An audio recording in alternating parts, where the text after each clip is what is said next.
भाई किसी ने तो बोला था कि 2026 में तो दुनिया खत्म हो जाएगी। अबे 26 में तो दुनिया खत्म है। एंड दुनिया खत्म हो या नहीं हो, हमारे फ्यूचर पे तो इम्पैक्ट पड़ने वाला है। एंड बहुत सारे लोग ऐसे हैं जो अपना करियर स्टार्ट करने वाले हैं। एंड सोचो, अगर आप कॉलेज से पास आउट होते हो एंड आपके पास कोई जॉब नहीं होती, तो भाई आपके दिमाग में आता है कि भाई हमने 4 साल स्पेंड किए, अब हमारे पास जॉब नहीं है।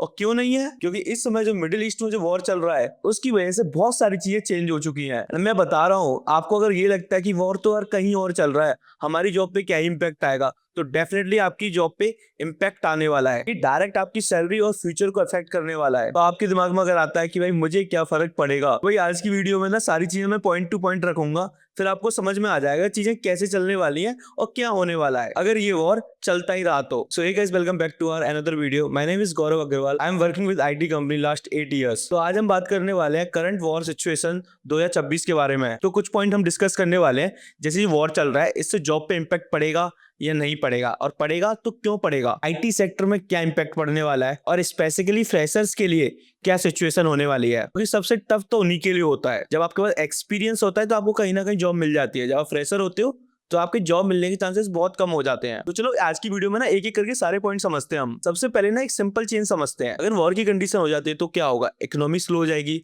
कंपनी कॉशियस हो जाएंगी, फिर क्या होगा? जॉब पे इम्पैक्ट पड़ने लगेगा। अब देखना, जब भी किसी कंट्री में ना वॉर की कंडीशन आ जाती है, तो आसपास की जो कंट्री होती है वहां पे भाई बहुत ज्यादा डिफेंस का क्या होता है, डील होती है। और डिफेंस की डील में ना बहुत ज्यादा पैसा जाता है। आपकी जो ऑयल और रॉ मटेरियल होते हैं वो महंगे हो जाते हैं, जैसे इस कंडीशन में हो रखे हैं। और आपकी जो सप्लाई चेन है वो भी डिस्टर्ब हो जाती है।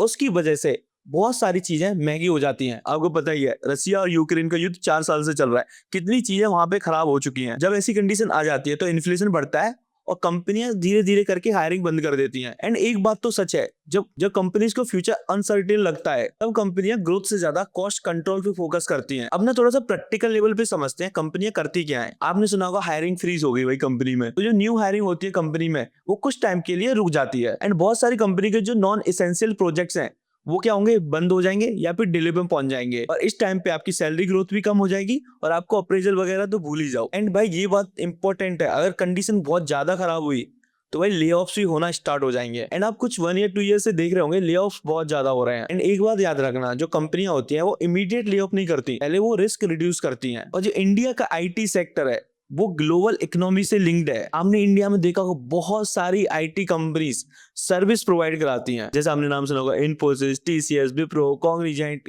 Capgemini, Accenture. एंड आपने देखा होगा मोस्टली कंपनियों के जो क्लाइंट होते हैं वो यूएस में होंगे या यूरोप में होंगे। एंड अगर वॉर की वजह से वहां स्लो डाउन आता है तो भाई क्लाइंट्स प्रोजेक्ट डिले होने वाले हैं और जो न्यू डील्स होती हैं वो भी कम हो जाएंगी। रिजल्ट क्या आएगा? वर्कलोड कम हो जाएगा, हायरिंग स्लो हो जाएगी, और जो आपका बेंच टाइम होगा वो इंक्रीज हो जाएगा। क्योंकि आपके पास प्रोजेक्ट नहीं है ना, तो आप क्या करोगे? बेंच पे रहोगे। एंड वही एक चेन रिएक्शन है, डायरेक्ट इंपैक्ट नहीं होता बट इनडायरेक्ट बहुत इंपैक्ट होता है। तो आपको सोचना, अगर हम इंडिया को लेकर सोचा, बोले कि हम इंडिया के साथ तो कुछ नहीं हो रहा, यूएस और ईरान में तो हो रहा है, इजराइल और ईरान में तो हो रहा है, लेकिन डायरेक्ट नहीं पड़ता इंपैक्ट, इनडायरेक्ट इंपैक्ट बहुत पड़ता है। अभी आप देख रहे हैं इंडिया में फ्यूल की प्राइस बढ़ने वाली है। अब सबसे इंपॉर्टेंट बात करते हैं हम कि फ्रेशर्स पे क्या इंपैक्ट पड़ने वाला है। एंड मैं बताऊं, उनको ही सबसे ज्यादा इंपैक्ट पड़ने वाला है। रीजन चलो बताता हूँ। या फ्रेशर्स के पास एक्सपीरियंस नहीं होता, एंड जितनी भी कंपनियां होती हैं वो उनको फ्यूचर इन्वेस्टमेंट की तरह देखती हैं। और जब अनसर्टेनिटी होती है, जब कंपनीज के पास प्रोजेक्ट नहीं होते, तो कंपनीज इन्वेस्टमेंट डिले कर देती हैं। इसकी वजह से जो कैंपस हायरिंग होती है वो आपकी रिड्यूस होने वाली है। जिन लोगों को ऑफर लेटर रिलीज हो चुके हैं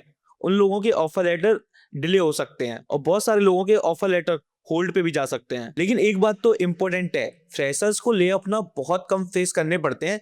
उनको बस एंट्री में ही दिक्कत होती है। अगर आप एक बार कंपनी ज्वाइन कर लो, फ्रेशर्स हो, तो आपको ले ऑफ का पार्ट आप नहीं बन पाओगे अगर आपकी एंट्री हो गई तो। अगर आपकी एंट्री नहीं होती है, वहां पे आपको दिक्कत होने वाली है। फ्रेशर्स को पता चल गया होगा कि भाई प्रॉब्लम जॉब लॉस में नहीं है, प्रॉब्लम है कि जॉब एंट्री में। अगर आपको एक बार जॉब मिल गई तो आप समझ लो आप सेफ हो। तो मैं उन लोगों को बता देता हूँ जो फ्रेशर्स हैं, कॉलेज से ग्रेजुएट हुए हैं या फिर हो चुके हैं, उनके पास जॉब नहीं है, तो आप डिग्री से ज्यादा स्किल पे ज्यादा फोकस करो। जो मार्केट में चल रहा है वही सीखो। एआई चल रहा है, एआई सीखो। क्लाउड चल रहा है, क्लाउड सीखो। और डेवलपमेंट चल रहा है तो डेवलपमेंट सीखो। और भाई कोई ऐसा एक ड्रीम कंपनी मत बनाओ कि भाई नहीं, oh Infosys my dream company, Google my dream company, Amazon my dream company, इन्हीं कंपनी में इंटरव्यू दूंगा। भाई जहां आपको मौका मिले वहां जाओ। एंड भाई पेशेंस होना बहुत जरूरी है। हायरिंग साइकिल स्लो हो सकती है बट रुकने वाली नहीं है। आगे फिर आपको हायरिंग मिलने वाली है, मतलब होगी हायरिंग, तब आप अप्लाई कर देना।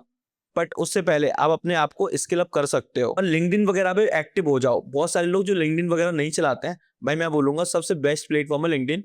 आप वहां पे जाओ, लोगों से कनेक्ट हो जाओ और यूज किया करो लिंक्डइन को। भाई आज के टाइम पे ना फ्रेशर्स को ना जो बिगेस्ट एडवांटेज है वो भाई अडॉप्ट करने की स्पीड है। तो भाई मैं फाइनल में यही बोलूंगा, वॉर का इम्पैक्ट रियल होने वाला है, लेकिन ये परमानेंट नहीं होने वाला। मार्केट भी रिकवर करते हैं और हायरिंग भी वापस आने वाली है। एंड जो लोग प्रिपेयर होते हैं ना, उन लोगों को अपॉर्चुनिटी जल्दी मिल जाती है, क्योंकि जब भी मार्केट ओपन होगा आप अप्लाई करके जॉब ग्रैब कर सकते हो। ऐसा नहीं है कि फ्रेशर्स को ही दिक्कत आने वाली है, भाई इस वॉर की कंडीशन की वजह से ना सबको दिक्कत आने वाली है। जिन लोगों को एक्सपीरियंस है ना, उन लोगों को भी बहुत प्रॉब्लम आने वाली है, क्योंकि मार्केट में इस समय जॉब तो कट हो ही रही है। भाई इस वीडियो की एंडिंग यही करते हैं। अगर आपको वीडियो अच्छी लगती है तो वीडियो को लाइक कर देना, चैनल पे न्यू हो तो चैनल को सब्सक्राइब जरूर कर देना। मिलते हैं इस नेक्स्ट वीडियो में नए टॉपिक के साथ, तब तक के लिए बाय।